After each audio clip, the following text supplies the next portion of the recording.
site, plant and machinery. Site, plant and machinery are the workhorse and backbone that drives construction productivity. This section will show you how to safely use, maintain and implement these machines into your workflow, as well as inform you about the dangers they carry. There are many types of site, plant and machinery. The incorrect use of site, plant and machinery can result in the loss of limbs and in some severe cases, even death. This video will cover the main types of plant and machinery that are found on construction sites. These include brick cutting machines, electrical arc welders, woodworking machinery, compressors, batch plant and concrete mixers, and gas cutting and gas welding equipment. These are all specialized machinery and must only be operated and used by trained persons that are authorized to do so. Never operate one of these machines unless you are authorized to do so. You will be endangering both yourself and other workers. Remember, it is very important that you always wear the correct personal protective equipment or PPE when using site, plant and machinery. This will include PPE such as safety glasses, gloves, earplugs and a respiratory mask. Brick cutting machine. Brick cutting machines are used to prepare bricks into different usable sizes for construction.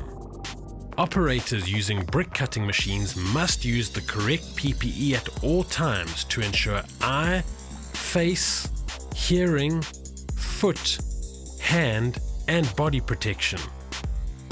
Only persons that have been authorized are permitted to use brick cutting machines. You will find emergency stop switches are installed into brick cutting machines to shut them off quickly in the event of an emergency. Always make sure that these are clearly marked and accessible at all times, as they can save lives in a potentially disastrous situation. It is also important that all moving drive parts are guarded. Make sure nobody removes the guards protecting these moving parts.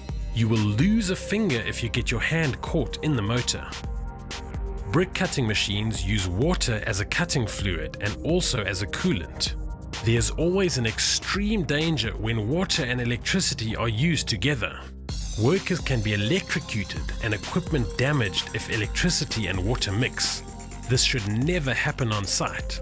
For this reason, the electrical supply cable found on the brick cutter must be in good condition and protected from the water. The areas around these machines must be kept dry, as well as slip and trip free and clear of offcuts. Electrical arc welders. Electric arc welders are found on many types of sites and are used in the preparation and repair of steelwork. Because arc welding can cause harm to you, especially your eyesight, it is important that you wear the correct PPE at all times. The correct PPE to be used when doing arc welding is a welding helmet with correct lenses to protect the welder from UV and IR rays, gloves, overalls, boots, and protective spats. Because welding is a specialized skill, only authorized persons are permitted to use electrical arc welders. Before using an electric arc welder, check the following. Make sure the welder is properly earthed and that the cables, clamps, and connectors are secured and in good condition. Make sure the area in which the welding machine is used is dry and protected from water. Always make sure that a fire extinguisher is readily available. If the welding is taking place in an area where other persons are performing work, make sure to use welding screens to enclose the welding area. It is also good practice to place warning signs warning persons of the welding that is taking place. Following these requirements will greatly reduce the chance of an accident involving an electric arc welder. Woodworking machinery, such as saws and planers, can be extremely dangerous. There is no room to be careless with such machinery. These machines can easily cut your fingers or limbs off. Injuries like these will cause you to lose large amounts of blood, which may even result in your death. Because of these dangers, woodworking machines may only be used and operated by trained and authorized persons. In order to maximize your safety, it is required that you wear the correct PPE at all times. This must include suitable eye, face, hearing, and foot protection. Guards are installed on woodworking machines to prevent you from being hurt by the blade or moving parts. Make sure that these guards have been fitted and positioned correctly, are secured and working, and that they are the correct type for the specific machine being used. You must use any anti-kickback devices that have been installed onto the woodworking machinery. A correctly fitted riving knife will help prevent the wood from biting and eliminate kickbacks. Compressors. Compressed air is a very useful and powerful source of power which is used on many construction sites and plant yards. But with this power comes much responsibility. Compressed air could be dangerous if released suddenly and not in a controlled manner. Take the utmost care to follow these procedures and protocols to ensure your site is safe and danger-free when using compressors. Compressors must be pressure tested and inspected by an internal inspector, as well as being externally inspected by a competent person every 36 months. You must record the results of the pressure tests and inspections in a logbook.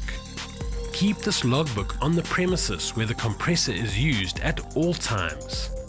The relief valve must be set, locked, and sealed on the maximum safe working pressure, or MSWP. Never tamper with this seal. Make sure the MSWP is clearly marked on the face of the pressure gauge. When air is compressed, it forms a liquid. This liquid will eventually start to corrode the metal parts of the compressor. This may lead to leaks or a sudden burst in pressure. A whipping pipe under pressure can hit and seriously injure workers.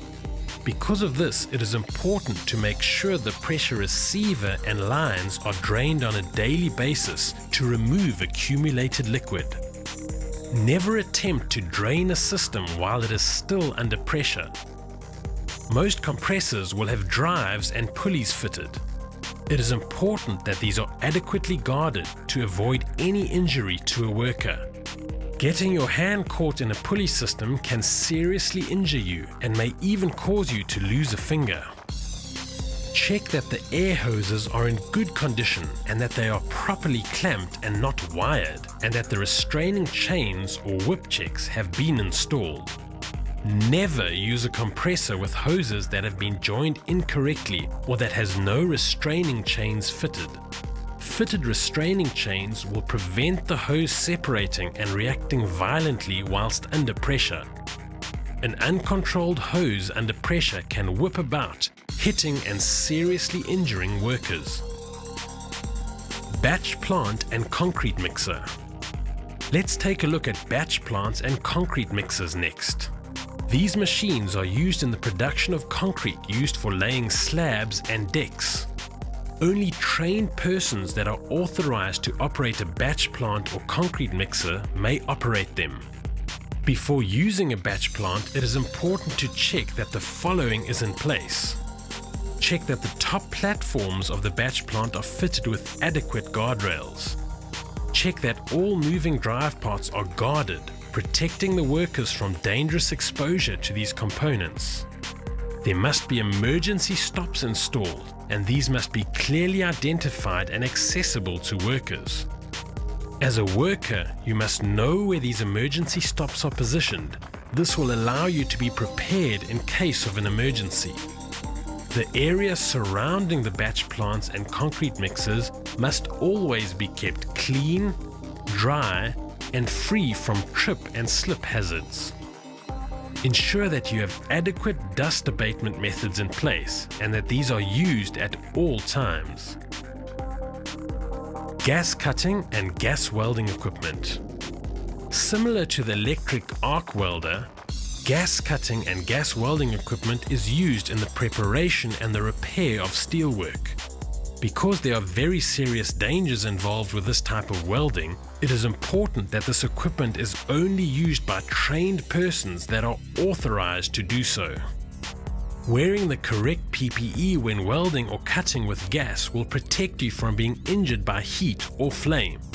The correct required PPE for gas cutting and welding includes face, eye, hand, and body protection.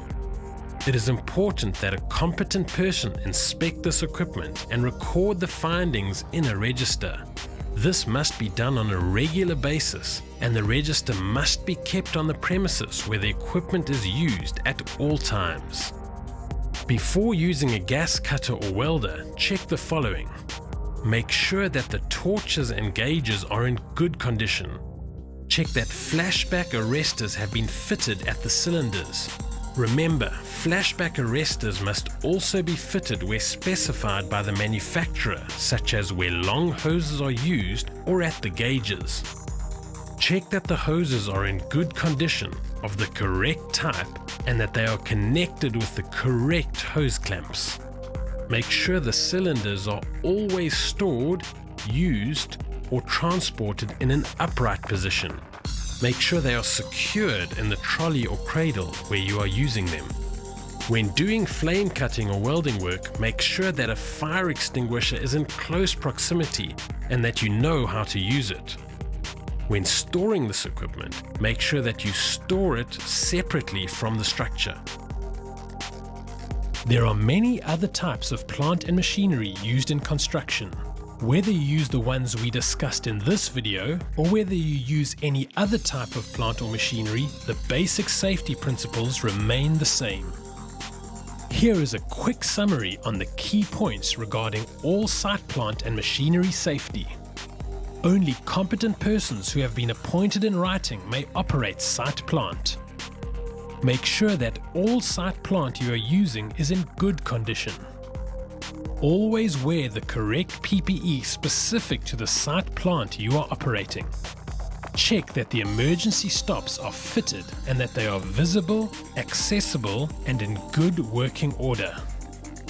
Ensure that all guarding on site plant and machinery is secured and in place before it is used. Make sure all site plant and machinery is tested and inspected at the prescribed intervals. Following these simple principles will help to drastically reduce the likelihood of injuries or deaths relating to site plant and machinery. Remember, the last thing you do is take a risk.